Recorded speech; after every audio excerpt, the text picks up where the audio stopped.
Health panel. आज का video बहुत इंपॉर्टेंट है क्योंकि कल मार्केट ओपन होने से पहले इन्वेस्टर्स के दिमाग में सिर्फ एक ही क्वेश्चन था, क्या फ्राइडे का सेल ऑफ कंटिन्यू होगा या फिर मार्केट कम बैक करेगा। अगर आपने फ्राइडे का सेशन देखा होगा तो ऑनेस्टली मार्केट ने काफ़ी इन्वेस्टर्स को सरप्राइज़ कर दिया। नैस्डैक में मैसिव सेलिंग देखने को मिली, सेमीकंडक्टर स्टॉक्स प्रेशर में आ गए हैं और एआई स्टॉक्स में भी प्रॉफिट बुकिंग देखने को मिली। तो आज हम सिंपल लैंग्वेज में समझेंगे कि कल मार्केट को मूव ऑन करने वाले मेजर फैक्टर्स क्या हो सकते हैं। ओके, सबसे पहले फ्राइडे को इतनी सेलिंग हुई क्यों। रीज़न सिंपल था, यूएस जॉब्स डाटा एक्सपेक्टेड से स्ट्रॉन्गर आया और मार्केट को सडनली ये फियर होने लगा कि फेडरल रिजर्व इंटरेस्ट रेट्स को लॉन्गर पीरियड तक हाई रख सकता है।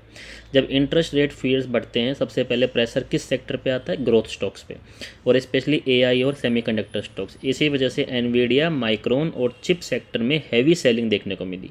अब कल के लिए सबसे इंपॉर्टेंट क्वेश्चन ये है, क्या ये एआई रैली ख़त्म हो गई है। मेरे हिसाब से नहीं, लेकिन शॉर्ट टर्म कूलिंग डेफिनेटली देखने को मिल सकती है और ऑनेस्टली कभी कभी मार्केट को हेल्दी करेक्शंस की भी ज़रूरत होती है। पिछले कुछ महीनों से एआई स्टॉक्स ने अनबिलीवेबल रैली दी है, प्रॉफिट बुकिंग आना उस चीज़ में बहुत ही नॉर्मल है। अब स्टॉक स्पेसिफिक बात कर लेते हैं। सबसे पहले माइक्रोन। माइक्रोन अभी भी एआई मेमोरी बूम का मेजर बेनिफिशियरी बना हुआ है। वॉल स्ट्रीट के काफ़ी एनालिस्ट अभी भी पॉजिटिव हैं और कुछ एनालिस्ट ने $1100 से लेकर $1500 तक का लॉन्ग टर्म सिनेरियो डिस्कस किया हुआ है। लेकिन शॉर्ट टर्म में वोलेटिलिटी हाई रह सकती है। अगर मार्केट वीक ओपन करता है तो माइक्रोन पे भी प्रेशर आ सकता है। एनवीडिया अभी भी एआई इकोसिस्टम का किंग बना हुआ है। रिसेंट वीक्स में जेनसन होंग के अनाउंसमेंट और एआई पीसी इनिशिएटिव ने मार्केट में एक्साइटमेंट क्रिएट की थी। लेकिन फ्राइडे की सेलिंग के बाद ट्रेडर्स क्लोजली देख रहे होंगे क्योंकि बायर्स वापस आते हैं कि नहीं। कल एनवीडिया का बिहेवियर पूरे के पूरा एआई सेक्टर का सेंटिमेंट डिसाइड करेगा।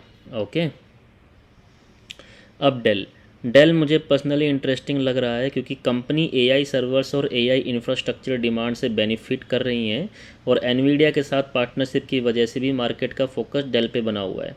अगर एआई सेंटिमेंट इंप्रूव होता है तो डेल वॉच लिस्ट में रहना चाहिए। ठीक है, अब एक और फैक्टर जो मार्केट इग्नोर नहीं कर सकता, that is middle east tension. Iran related developments और जियोपॉलिटिकल अनसर्टेनिटी अभी भी मार्केट सेंटिमेंट को अफेक्ट कर सकती हैं। अगर जियोपॉलिटिकल हेडलाइंस अग्रेसिव आती हैं तो ऑयल प्राइसेस और ब्रॉडर मार्केट सेंटिमेंट दोनों इम्पैक्ट हो सकते हैं।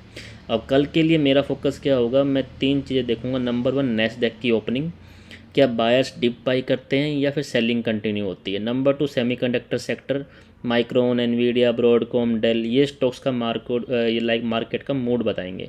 नंबर 3, ओरेकल और opening tech events. Market AI spending story को लेकर अभी भी काफ़ी सेंसिटिव है।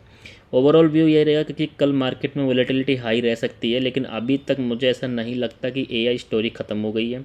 शॉर्ट टर्म करेक्शन और लॉन्ग टर्म ट्रेंड दोनों अलग चीज़ें होती हैं और इन्वेस्टर्स को इन दोनों में डिफरेंस समझना चाहिए।